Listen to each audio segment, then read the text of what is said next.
So on here, we added a new serial driver, or actually we reused the log driver from this nice person over there. Thank you very much.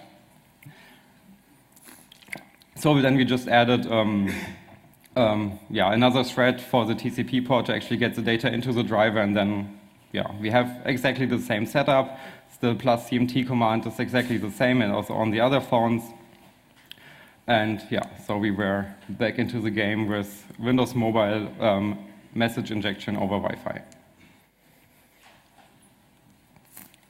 So monitoring on Windows Mobile is pretty hard and takes a lot of joy out of the whole thing, because you actually have to debug the process in an active phase. So you actually have to debug hook up a debugger to the actual receiving process. And on the device we used for testing, which were HTC devices, or one HTC device, we actually have two SMS applications, one from Microsoft, which is just part of the OS, and then we have this HTC TouchFlow, which is a complete GUI for the phone, which has the call stuff, contacts, web browser, SMS, everything in one application that comes up on default, and basically just the complete user interface.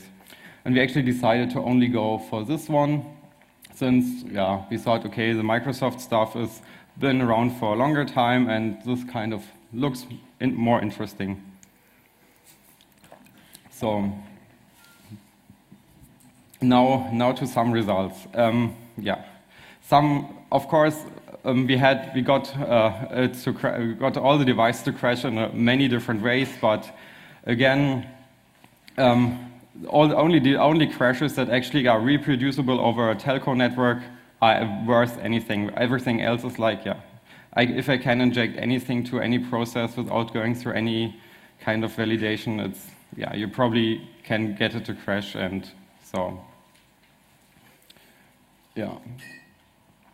So what we did, all the stuff we found, we sent it over a real telco network, and everything that went through are real attacks. So what we actually did is we wrote a small application for the iPhone, which is just command line. We can just paste PDUs, which we can take out of the fuzzer and directly paste it into the application, and send them to any phone number. And it was a really great testing tool, but later then we used it for demonstration. It's actually pretty nice if you can pull out your phone, just ask for a phone number and kill somebody's device.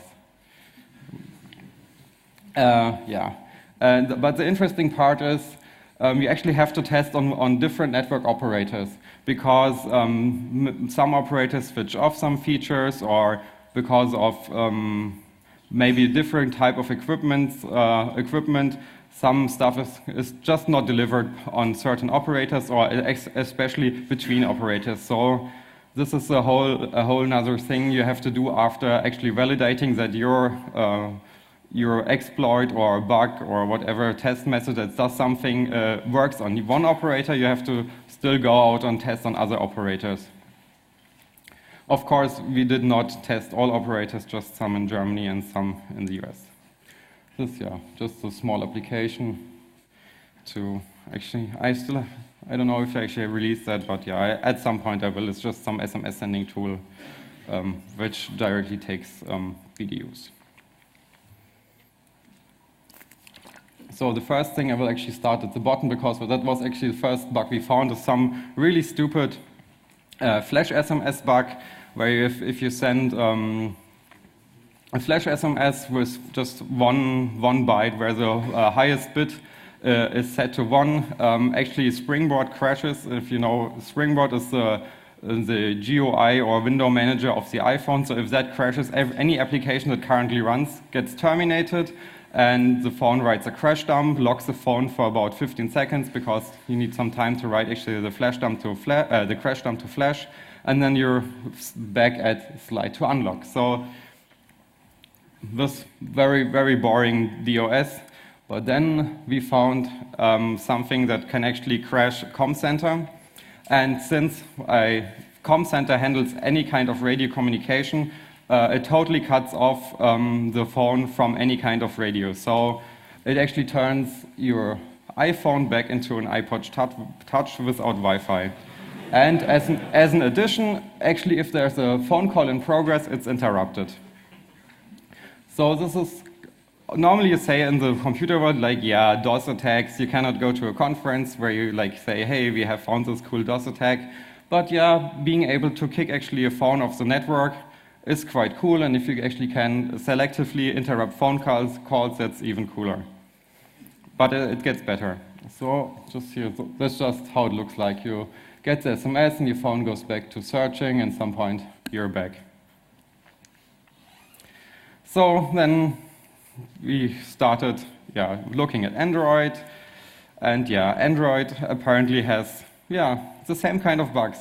You have to trigger, the triggering is completely different, but we also found this bug, okay, we can actually kill this COM Android phone, which is again the process that handles the mobile phone network. And we could also kick Android phones off the network.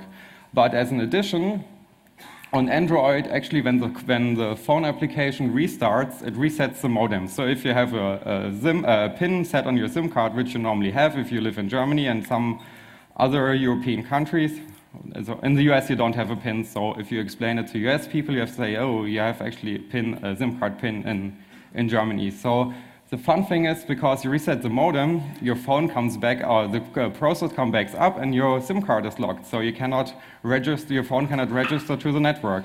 And the nice thing is, this is totally silent. You don't hear the SMS, nothing happens, you're just disconnected. So if you have the phone in your pocket, you just cut off until you check your phone, and then you see the screen. Okay. So normally, if your phone is unlocked, you see this crash dialog, but if the phone is locked, it just disappears, and when you press on any button, you actually come here. Pretty nice, but it gets even better. So then we went after Windows Mobile for a bit. So for this touch flow thing, and we found, hey, there is this SMS which actually kills touch flow. And as long as the SMS stays in the SMS database, touch flow does not come up. We can reboot your phone, you can do everything. If you don't delete this SMS, touch flow is dead forever. Of course, you have to know, the fix is totally trivial. If you used any other mobile phone, other Windows mobile phone before, you know, hey, there's start, and then go to Pocket Outlook, and then this is this SMS folder, and then you find this SMS, can delete it, and then everything is back to normal. But as a normal user, you're basically stuck with the hard reset to clear whatever you have in your SMS database. If you don't know what you're looking for, then it's really bad. That's basically how it looks like. Then you get to this crash report. Do you want to send it to Microsoft or not? Whatever you do, you will always be here, which says like, touch the screen to restart touch flow, and then you go back there and back there. You will laugh even more if I show you the bug later. But so, let me see, did I? No. So for the first crash we found, or for the first bug I showed you for the iPhone, which was this crash com center thing, we actually did this nice demo at Black Hat, where we sent to a friend of us, we sent this SMS every 10 seconds for like almost an hour. And since he was roaming, the SMS were very slowly delivered to his phone. So at some point, we stopped sending the messages. We didn't tell him. He was sitting somewhere in the audience, and later afterward, he came to us say, hey, can you stop sending this? Like, hey, I stopped this like 1.5 hours ago, and he said, like, I'm still offline. And then when I met him later in the evening, he said, like, hey, he was actually off the network for like 2.5 hours, something, after the talk. So yeah, because the SMS just sits in the gateway because it's a store and forward system. So if the SMSs queue up, if the phone comes to the network, it's knocked off. Then the process restarts, 10, 20 seconds. Another SMS, so they're very slowly delivered to the phone, and then, of course, you stay offline for a very long time. But yeah, we can even improve that. So 2 weeks, or 2.5 weeks directly before Black Hat, Charlie was bugged by some other people, like, hey, you can do better than showing